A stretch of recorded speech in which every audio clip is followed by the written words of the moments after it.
all agents. We have an inbound blizzard warning. We have to get the cure and get out before the storm hits. Come on, move it! We don't have much time!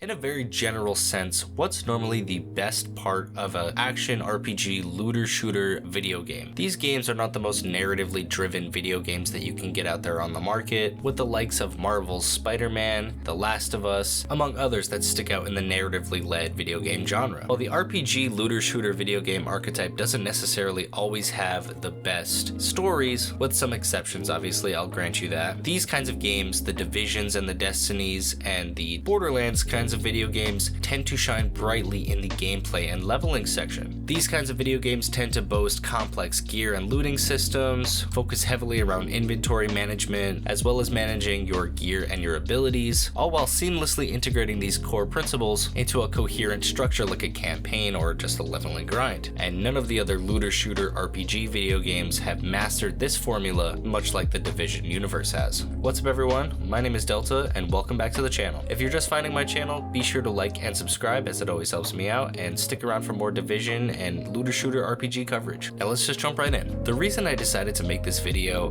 has to do with the recent issues and discourse going on within the Destiny 2 community. Now recently Destiny has faced its fair share of issues, primarily with monetization and the PvP community, but recently as the game has aged, a lot more people have become tired and disenfranchised of the seasonal model of content. The idea that stuff is being made and put into the game simply to be removed. But within the seasonal model, one of the biggest things that Bungie did to increase and inflate the playtime and the grind of the player base was to essentially keep raising the power level each season, a system that forcibly made players re-gear and re-grind for the same exact gear that they already had with no additional benefit, other than the fact that if they didn't do it, they wouldn't be able to participate in endgame content. This was Destiny's way of essentially packing up their leveling experience and then reselling it to the player base, which is pretty much the sole purpose of a RPG looter shooter that follows a live service model, but I'm here to tell you that that model sucks. The most recent season, Season of the Deep, finally did away with that model, but replaced it with nothing essentially. So that begs the question, how do you get that same leveling experience? How do you package up how players felt during the campaign and the magic that you feel when you go through something like that for the first time, when you're discovering all new things and each new piece of gear matters because it represents a potential increase to your player's power? And with this in mind, this is where I will argue that the Division and the Division 2 have mastered this formula. Both the Division 1 and the Division 2, and say what you want about the Division 2, but both of those games' campaigns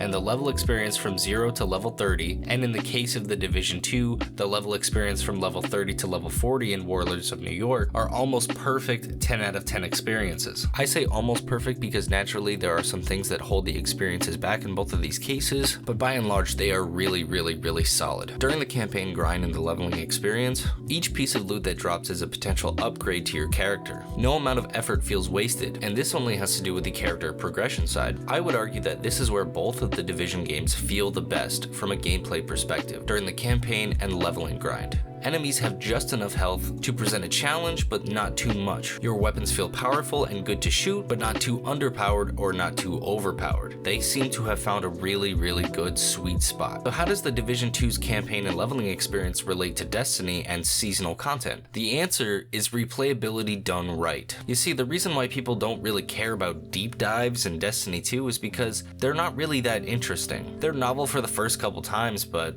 and the Destiny seasonal activities don't necessarily capture or replicate the way that you felt when you were leveling up originally in Destiny 2. Now, this is where the Destiny fatigue comes into play. Comparing the Destiny 2 seasonal model with the post-launch offerings of the Division isn't the easiest thing to do because the Division and Destiny are different games and they're not really super comparable, especially in their post-launch support. Point in talking about this is because the Division's survival mode and the Division 2's descent mode are both examples of replayability done right. They're also examples of re-gearing done right as well, since in both of those modes, you're not playing with your actual character. You start from scratch every single time that you want to jump into either of those modes. Compare this to Destiny, where every single season you have to regrind your power level for your main character. And not only that, if you have multiple characters, you have to do it for each individual class. The good thing about the Division and the Division 2 is that in both of those cases, in Survival and Descent, you have a choice to go through this. The starting from scratch aspect of it is essentially a core feature of the mode. And while we have yet to see how the Division 2's Descent mode will be viewed in the long run, there's definitely a reason why the Division community still looks back fondly on the time that they spent in Survival and still go back to revisit it to this day. There's a reason why the Division 2's Descent mode borrows so many aspects from Survival, and I believe that the Division universe nailed this key RPG element so well that the developers at Massive figured out the best way to continue their post-launch experience was by essentially making a smaller version of their campaign leveling experience and putting it into a DLC. Both the Survival game mode and the Descent mode can be enjoyed in short bursts, and the rewards that you get from both of these game modes can benefit your main character. The very best part of the Division 2's Descent mode is that you're allowed to create character and build combinations that you wouldn't necessarily be able to do in the main game. This feels like a natural progression from the Division's Survival mode, where you're not able to do this. Your player's power in the beginning of these modes make it feel like dying matters. You have to play differently than you would in the normal game without your god tier builds. And as you get farther and farther, dying matters even more because,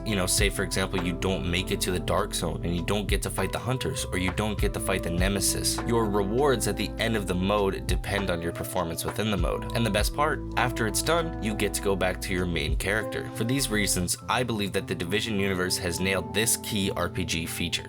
Thank you for watching. If you guys enjoyed, please be sure to leave me a like and subscribe if you're new. Drop a comment letting me know what you think, and I'll see you in the next one. Delta out. Peace.